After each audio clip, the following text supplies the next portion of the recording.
Oh, like, so many of us, it's evolution. You don't start off to be what you end up being. Like, I originally expected to be a studio artist. I did gallery stuff, and the gallery was going great. And then for a while, not so great. So that made me start thinking, maybe this gallery thing is a little inconsistent, and I should do something a bit more consistent, which led me to writing and led me to teaching. Teaching led me to products, because people wanted the things that I was using, which led me to having this whole storefront. So one thing leads to another, and the next thing you know, you're working around the clock and doing crazy stuff, and there's no more studio time. I find that I make like dates for myself to do studio work. Otherwise, it doesn't get done. I got to put it in the calendar. This is the day for studio. Nobody bug me. I'm not going to look at my email. As soon as you open the email, forget it. There's the day.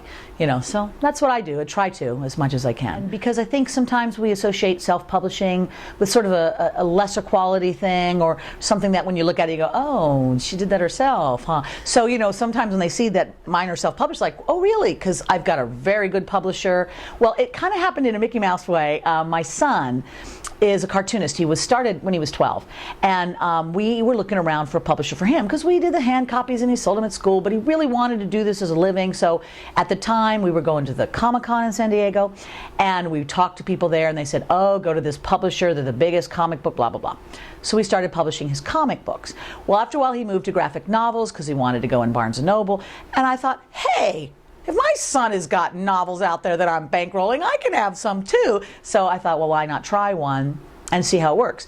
Because the pros and cons on self-publishing and publishing with other people is, a lot more money up front, you got to market, but you also get the control, and I'm a bit of a control freak when it comes to that. So I got to do it exactly how I wanted. I thought, they'll either love it or hate it, and I might as well know that right up front. And it went over very well. And I did something that's a little less traditional. I did a small book that wasn't so shelf friendly, but it was a very low, $10. Nobody doesn't, $10, okay, I can do that. And it turned out to be really good. It went into multiple printings, because I've got a good fan base and people are buying it online, and it's, shows. So it turned out to be good. And so once one worked, I just kept doing it, and it's been really fun. But it helps that I've got a pretty wide audience, and we have such good internet store frontage, and people can buy through the internet so easily. So it makes it a lot easier to self-publish in the quantity that you have to do to make it worthwhile. But I found it's been a blast. I really love it. I learned how to read with Dr. Seuss books, and I have never been the same since, because my whole ABCs, everything about the beginnings of my knowledge was all those crazy books. I loved the quirkiness of it. I loved the creatures. I loved everything about it, the colors, the whole shebang. And I think that really formed my worldview at an early age. Now that you say it, I think that was where it came from. I would say probably about a quarter of the pie comes from all the books and the projects and things that I do, and probably a little more than a quarter from teaching. And yeah, and then the rest is like products and other, incidentals and things, because I sell a lot of products, and that was an accidental weirdness. But teaching's a lot, and I love teaching, because most of the time it's very little, if any, overhead. And it's just someplace new and exciting. You get to see and meet so many people. It's been a blast. And I had no idea. When I started playing around with clay, I had no idea it would take me to Prague and Australia and places like that. So it's been fantastic. I just love it. I sell almost everything I make, which is wonderful. And I think partly because I have so little to sell, because I'm running around so much.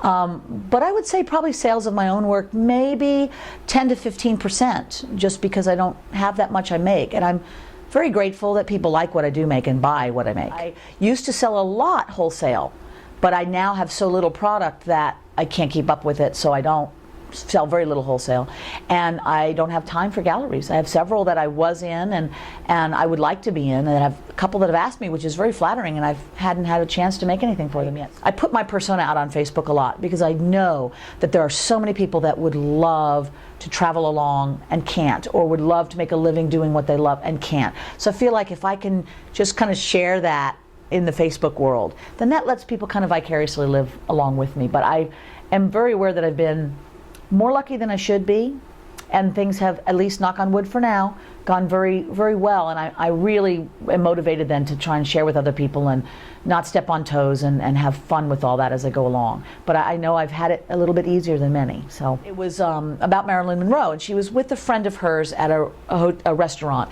and she was, incognito, and she was talking to her friend, and she goes, "Do you want to see her?" And the friend's like, "What do you mean?" She goes, I'll show you.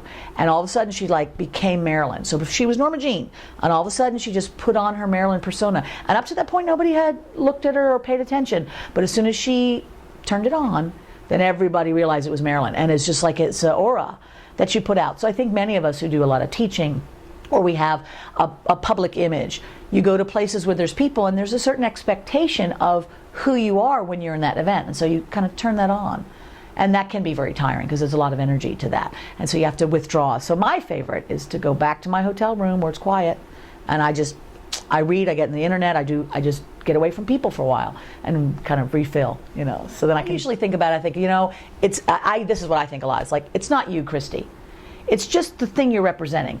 I'm representing someone who has taken something they're good at and made it fun and make it work for them and make a lifetime out of it. So when somebody's talking to me, in my head I'm going, don't take this seriously, because it's not really about you. It's about what you're representing to other people, you know. And so then it's easy to take, because it's not like you have to feel embarrassed or you have to get big-headed.